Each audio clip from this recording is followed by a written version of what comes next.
पुराने समय की बात है। नगर में रहने वाला सबल नाम का एक लड़का अपनी जिंदगी से बहुत निराश था। उसकी निराशा का कारण ये था कि अब वह कुछ भी नहीं कर रहा था। उसके माँ बाप उसे ताने मारते कि तुम्हारे सारे मित्र कुछ न कुछ कर रहे हैं, लेकिन तुम अब भी घर में बैठे हुए हो। मित्रों के बीच भी अक्सर उसका मजाक ही बनता। वह कहीं भी जाता तो लोग उससे पूछते कि क्या कर रहे हो। उसे ये बताने में बड़ी शर्म आती थी कि अभी वह कुछ भी नहीं कर रहा है। धीरे धीरे उसने रिश्तेदारों के यहाँ जाना और लोगों से मिलना जुलना कम कर दिया। वह ज्यादातर समय अपने घर में ही बैठा रहता था। वह अकेले में रोता, भगवान को कोसता और अपनी किस्मत को दोष देता। उसे अपनी जिंदगी बोझ सी लगने लगी थी। कभी कभी वह सोचता कि जब वह कुछ करने के लायक ही नहीं है तो फिर उससे जिंदा रहने का क्या फायदा, उसे तो मर जाना चाहिए। एक दिन वह अपने नगर के एक सड़क से गुजर रहा था। तभी उसने देखा कि एक गुरु दुख के ऊपर प्रवचन दे रहे हैं। वह भी उस भीड़ में जाकर बैठ गया और गुरु के प्रवचन सुनने लगा।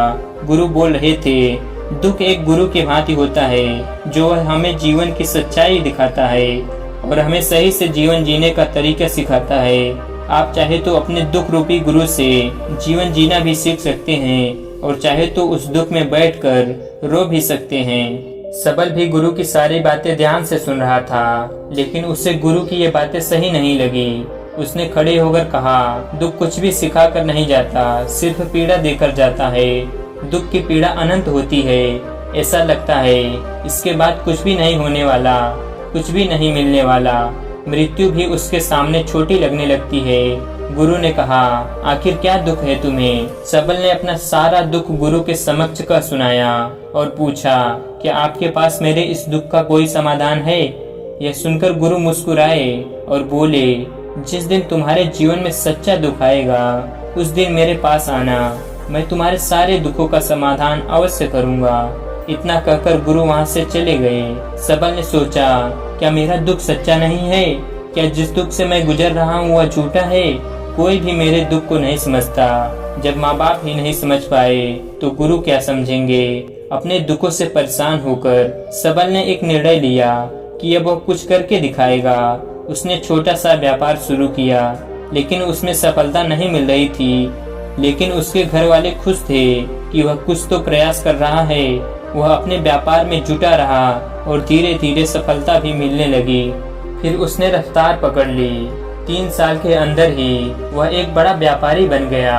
अब सबल के चारों तरफ ऐसे बहुत से लोग थे जो उसकी चिंता करते थे, उसे पसंद करते थे, उसके काम की प्रशंसा करते थे। अब उसके घर वाले भी उसकी प्रशंसा करते थकते नहीं थे। दिन प्रतिदिन उसकी मित्रों की संख्या बढ़ती जा रही थी। अब वो अपनी जिंदगी से बहुत खुश था। उसके कुछ मित्रों ने उसको सलाह दी कि जब तुम बड़े व्यापारी बनकर इतना खुश हो तो सोचो, अगर तुम इस नगर के, इस राज्य के सबसे बड़े व्यापारी बन जाओगे तो तुम्हारे पास कितना सुख होगा, कितने लोग तुमसे जुड़ना चाहेंगे, तुम्हारा कितना यश फैलेगा। स्वयं राजा भी तुमसे मित्रता करना चाहेंगे और जरूरत पड़ने पर तुमसे ही धन उधार लेंगे। मित्रों की यह बात सबल के मन में बैठ गई और उसने और भी धन कमाने का प्रयास शुरू कर दिया। लेकिन उसे ये सब अब जल्दी चाहिए था। वह सब कुछ प्राप्त करने में अपना ज्यादा समय बर्बाद नहीं करना चाहता था। इसीलिए उसने ऐसे भी कार्य करने शुरू कर दिए जो उचित नहीं थी। उसने बड़ी मात्रा में अपने मित्रों से धन उधार लेना शुरू कर दिया। ज्यादा मुनाफा कमाने के लालच में अपने सामान में मिलावट करने लगा। उसने दूसरे व्यापारियों के खिलाफ षड्यंत्र भी रचे। उसने डराया धमकाया। जैसा जैसा उसके मित्र कहते गए वही करता गया। वह इन तरीकों से ज्यादा धन तो कमा रहा था, लेकिन अब वह उसके जीवन में मन की शांति गायब हो गई थी। उसे रातों में नींद नहीं आती थी। वह किसी उधेड़ मूड में लगा रहता था। सुख साधन के सारे वस्तुएं होने के बाद भी उसे किसी में सुख नहीं मिल रहा था। एक दिन सबल अपने बग्घी में सवार होकर कहीं जा रहा था। तभी रास्ते में उसे गुरु का आश्रम दिखा। वह रुक गया। वह गुरु के पास जाकर बोला, गुरुदेव, आपने कहा था जब तुम्हारे जीवन में सच्चा दुख आए तब मेरे पास आना। मैं अब बहुत ही दुखी हूँ। मेरे रातों की नींदें गायब हो गई हैं। मुझे कहीं सुकून नहीं मिल रहा है। इस तरीके से सबल ने अपनी सारी समस्या गुरु के सामने कह सुनाए। गुरु ने कहा, जब तुम मुझसे पहली बार मिले थे तब भी तुम किसी दुख में थे। तुमने उस दुख से क्या सीखा? सबल ने कहा, मैंने सीखा कि सिर्फ सोचने और चिंता करने से कुछ नहीं होता। अपनी सोच को सच करने के लिए कर्म करना पड़ता है और सिर्फ कर्म करने से भी कुछ नहीं होता। अपने कर्म को अंतिम पड़ाव तक ले जाना भी आवश्यक होता है। चाहे रास्ते में कितनी मुश्किलें आए, मन कितना ही निराश हो, कितना ही लगे कि अब आगे कुछ नहीं होने वाला है, तब भी ये मान कर चलो कि मैं जो कर रहा हूँ उसमें मैं अवश्य सफल होऊंगा। लोग सिर्फ सफल व्यक्ति को सम्मान देते हैं, फिर चाहे कोई कितना अच्छा क्यों ना हो, वह लोगों की नजरों में बोझ ही होता है। यह सब सुनकर गुरु मुस्कुराए और बोले, यह असली दुख नहीं है। जब तुम्हारे जीवन में असली दुख आए तब मेरे पास आना, मैं उसका समाधान अवश्य करूंगा। सबल ने जाते समय गुरु को सोने के सिक्कों से भरा एक घड़ा भेंट किया। घड़ा देखकर गुरु ने कहा, ये मेरे किसी काम का नहीं है, इसे उस पेड़ के नीचे गड्ढा खोदकर दफना दो। सबल ने गुरु के कहे अनुसार घड़े को पेड़ के नीचे दफना दिया और वहां से चला गया। कुछ दिनों तक व्यापार अच्छी तरक्की कर रहा था, लेकिन गलत व्यापार की वजह से धीरे धीरे उस व्यापार में घाटा होने लगा। उसकी सारी धन संपदा धीरे धीरे खत्म होने लगी और एक दिन ऐसा भी आया जब उसके पास कुछ भी नहीं बचा और वह कर्जे से लद चुका था। लेकिन वह निश्चिंत था, क्योंकि वह सारा कर्ज अपने मित्रों से ही लिया था। वो सोचता था कि उसके मित्र बुरे समय में उसका साथ देंगे, लेकिन ऐसा कुछ भी नहीं हुआ। बुरा समय आते ही मित्रों ने अपना उधार मांगना शुरू कर दिया। उधार वापस न मिलने पर जान से मारने की धमकी भी दी। उसके चाहने वाले सब उससे दूर हो गए। उसके वो मित्र जो उसके साथ मौज मस्ती करते थे अब उससे दूर भागने लगे। उसके परिवार वाले उसकी गलतियां और कमियां गिनाने लगे। उसकी सारी संपत्ति नीलाम हो गई। उसके पास कुछ भी नहीं बचा। उसने अपने पिता से सहायता मांगे तो पिता ने कहा, मेरे पास ये थोड़ी सी संपत्ति है, अगर मैं ये भी तुम्हें दे दूंगा तो मैं तुम्हारी माँ को कहाँ रखूंगा? ये संपत्ति हमारा आखिरी सहारा है। सबल के भीतर बहुत गहरा दुख था। उसके आसपास कोई नहीं था जो उसके दुख को समझ सके, उसे संभाल सके।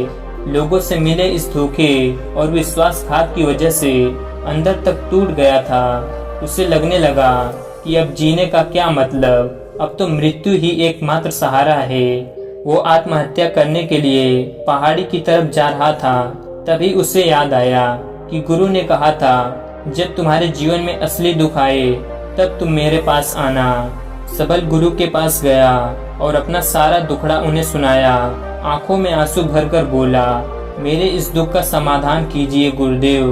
गुरु ने कहा, जब तुम्हारे जीवन में असली दुख आए तब मेरे पास आना, मैं उसका समाधान अवश्य करूंगा। सबल ने कहा कि अभी जो मेरे जीवन में घट रहा है क्या वो दुख नहीं है? आखिर असली दुख होता क्या है? सबल ने कहा, मैंने सीखा कि जो लोग हमारी सफलता, हमारी तरक्की की वजह से हमारे जीवन में आए हैं वो हमें धोखा अवश्य देंगे, क्योंकि बुरे समय में हमारे साथ खड़े नहीं होंगे। वह केवल अच्छे समय में हमारा फायदा उठाएंगे और बुरे समय में छोड़कर चले जाएंगे।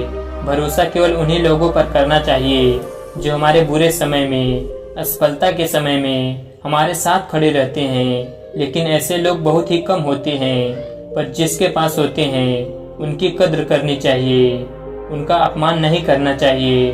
मैंने ये भी सीखा कि कभी किसी के खिलाफ षड्यंत्र नहीं रचना चाहिए। ईमानदारी और धैर्य के साथ काम करना चाहिए और कभी लालच नहीं करना चाहिए। अपना सारा दुख और अनुभव बताने के बाद सबल आंखों में आंसू भरकर गुरु के सामने बैठा रहा। थोड़ी देर बाद गुरु उठे और उस पेड़ के नीचे गड्ढा खोदकर वह घड़ा बाहर निकाला जो सोने के सिक्कों से भरा हुआ था और उसे सबल को दे दिया और कहा, तुम्हारे जीवन में असली दुख आए तब मेरे पास आना। सबल ने गुरु को धन्यवाद दिया और प्रणाम करके वहां से चला गया। उसने उस धन से एक छोटा व्यापार शुरू किया और वो एक छोटा व्यापारी बनकर खुश था। अपनी पूरी लगन और ईमानदारी से व्यापार किया। देखते ही देखते वो फिर अपने नगर का एक बड़ा व्यापारी बन गया। उसका जीवन खुशी और सुविधाओं से भर गया। लेकिन कोई कितना भी अच्छा हो, कितना भी अच्छा काम करे, दान करे, पुण्य करे, लोगों की मदद करे, लेकिन जीवन में दुख तो आता ही है। तो सबल के जीवन में भी दुख आया। उसके माता पिता की मृत्यु के रूप में वो दोनों एक ही दिन मृत्यु को प्राप्त हो गए। सबल अपने माता पिता से बहुत प्रेम करता था, इसीलिए उसे उनकी मृत्यु से बहुत गहरा आघात पहुंचा। उन दोनों के पार्थिव शरीर को शमशान घाट ले गया। वहां उनकी अंतिम क्रिया की गई। वहां उसने अपने माता पिता के शरीर को जलते हुए देखा तो उसका मन बेचैन हो गया। उसके अंदर बहुत से प्रश्न उठने लगे। वह घर वापस आया तो अपने माता पिता के घर और संपत्ति को देखा, जिसके लिए उसके माता पिता हमेशा लड़ते रहते थे। आज वो लावारिस पड़ी है। आज उसके देख रेख करने के लिए, उसके लिए लड़ने वाले इस दुनिया से चले गए। उसके पिता ने जो भी कमाया था, जो भी बनाया था, सब कुछ यहीं रह गया था। एक दिन पहले किसी से भी अपनी संपत्ति के लिए लड़ जाने वाले उसके पिता आज इस दुनिया से अलविदा हो गए थे। उसका मन इसी तरह के अनेक विचारों के भंवर में फंसा हुआ था। उसे अंदर से अकेलापन और डर महसूस हो रहा था। उसे कुछ खालीपन सा महसूस हो रहा था। उसे लग रहा था कुछ तो है जिसे वो समझ नहीं पा रहा है। इसीलिए वो गुरु के पास गया। उसे देखते ही गुरु ने कहा, क्या जीवन में कोई दुख है? तो सबल ने कहा, वैसे तो जीवन में कोई दुख नहीं है गुरुदेव, सब सुख है, सब अच्छा चल रहा है, लेकिन आज मेरे माता पिता की मृत्यु हो गई। इस घटना ने मेरे मन को बेचैन कर दिया है। गुरु ने कहा, इसमें दुखी होने वाली कौन सी बात है? एक दिन तो सभी के प्रियजनों को मरना ही है। हमेशा जीवित ना तो कोई रहा है ना कोई रहेगा। एक दिन तो तुम्हें मरना ही है। हो सकता है कल ही मर जाओ या आज भी मर सकते हो।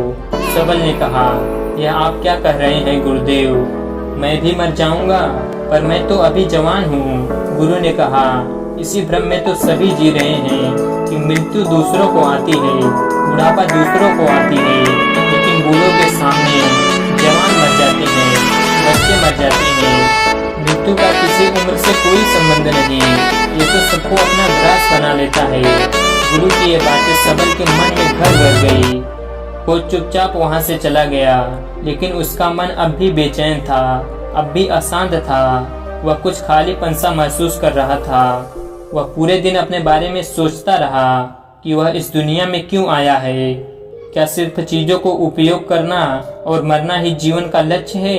ऐसे बहुत से प्रश्न उसके मन में लगातार उठ रहे थे, लेकिन उसका उत्तर नहीं मिल पा रहा था। उसका दुख दिन प्रतिदिन बढ़ता जा रहा था। कुछ दिनों बाद वह फिर गुरु के पास पहुंचा और बोला, गुरुदेव, मैं बहुत दुखी हूँ। मैं ये नहीं जान पा रहा हूँ कि मैं कौन हूँ, इस दुनिया में क्यों आया हूँ। ये सुनकर गुरुदेव मुस्कुराए और बोले, पहली बार तुम्हारे जीवन में सच्चा दुख पैदा हुआ है।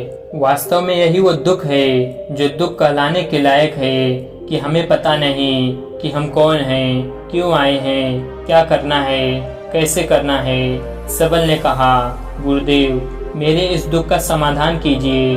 गुरु ने कहा, हम सभी इंसान जीवन भर क्या इकट्ठा करते हैं? सबल ने कहा, हम सभी इंसान जीवन भर धन संपत्ति, मान सम्मान, परिवार, मित्र शत्रु, पद प्रतिष्ठा यही इकट्ठा करते हैं। गुरु ने कहा, क्या इन इकट्ठा हुई सभी चीजों में से एक भी चीज साथ लेकर जाया जा सकता है? सबल ने कहा, नहीं गुरुदेव, इनमें से कुछ भी साथ नहीं ले जाया जा सकता। मेरे माता पिता के साथ कुछ नहीं गया, सब कुछ तो यहीं छूट गया, परिवार, संपत्ति, सब कुछ। तो गुरु ने कहा, अब मेरी बातों को ध्यान से सुनना। इस दुनिया में हमें जो भी इकट्ठा करना है वो हम इकट्ठा करते नहीं। चीजें जो हमारे सामने होती हैं, लेकिन हम उन्हें देखने का प्रयास नहीं करते। इस दुनिया में हमें जिस चीज को इकट्ठा करना है वो हम खुद हैं। हमें खुद को इकट्ठा करना है, ताकि जब मृत्यु हो तब हम एक हो सके और स्वयं को पहचान सके। हम भीतर से बटे हुए हैं। हम बटे हुए हैं प्रेम में, नफरत में, क्रोध में, जलन में, धन में, संपत्ति में, पद में, प्रतिष्ठा में, मान में, पहचान में, धर्म में, जाति में। ऐसी ही सैकड़ों हजारों चीजों और वासनाओं से हम बटे हुए हैं। हम टुकड़ों में जीवन जी रहे हैं। इस बंटवारे की वजह से हमारी चेतना कभी एक नहीं हो पाती, हमारी चेतना बिखर गई है। इसीलिए हमारे पास इतना भी समय नहीं है, इतना भी ऊर्जा नहीं है कि हम मुड़कर एक बार अपने भीतर देख सके। वास्तव में जिस धन की कमी, सुविधाओं की कमी, मान सम्मान की कमी को लोग दुख समझते हैं और जीवन भर उसे दुख बोलकर रोते हैं, उनका समाधान खोजने का प्रयास करते हैं, उन्हें उनका समाधान कभी मिलेगा ही नहीं, क्योंकि जिन्हें लोग दुख कहते हैं वो असली दुख है ही नहीं। वो तो सिर्फ इंसान की चाहत है, उसकी इच्छा है, जिसकी पूर्ति कभी नहीं की जा सकती। इसीलिए यहाँ व्यक्ति को ऐसे दुखों का कभी समाधान मिलता ही नहीं। इसीलिए इन सब के ऊपर अगर अपने दुखों का परम समाधान चाहिए तो सबसे पहले अपने आप को इकट्ठा करो, अपने ऊर्जा को इस संसार से वापस खींचो और एकत्रित करो। अपने ऊपर ध्यान दो, खुद पर ध्यान लगाओ, पहले अपने आप को पहचान लो, ऐसे ही बिखरे हुए मत चलो। सबल ने कहा, क्या गुरुदेव हमें ये संसार छोड़ देना चाहिए? अपने सभी इच्छाओं को मार देना चाहिए? किसी से प्रेम नहीं करना चाहिए? धन संपत्ति इकट्ठा नहीं करना चाहिए? मान सम्मान की आशा छोड़ देनी चाहिए? गुरु ने कहा, एक बिखरे हुए मनुष्य के अंदर से कामनाएं, इच्छाएं और वासनाएं ऐसी ही निकलती हैं जैसे पहाड़ से कोई पत्थर गिर रहा हो, जिस पर पहाड़ का कोई नियंत्रण नहीं है सिवाय देखने, परेशान होने और कुछ खोने के। इसी प्रकार एक बिखरे हुए मनुष्य की इच्छाएं अनियंत्रित और दुखदायी होती हैं। उसका अनियंत्रित मन कुछ भी इच्छाएं और कल्पनाएं करता रहता है और दुखी होता रहता है। लेकिन जब व्यक्ति एकत्रित हो जाता है तो वो जो भी करता है उसके नियंत्रण में करता है, तब इच्छाएं भी उसकी इच्छा से निकलती हैं। सबल ने कहा, गुरुदेव आपने मेरे सच्चे दुख का समाधान कर दिया, उसके बाद आपका बहुत धन्यवाद। मैं खुद को एकत्रित करने का प्रयास करूंगा।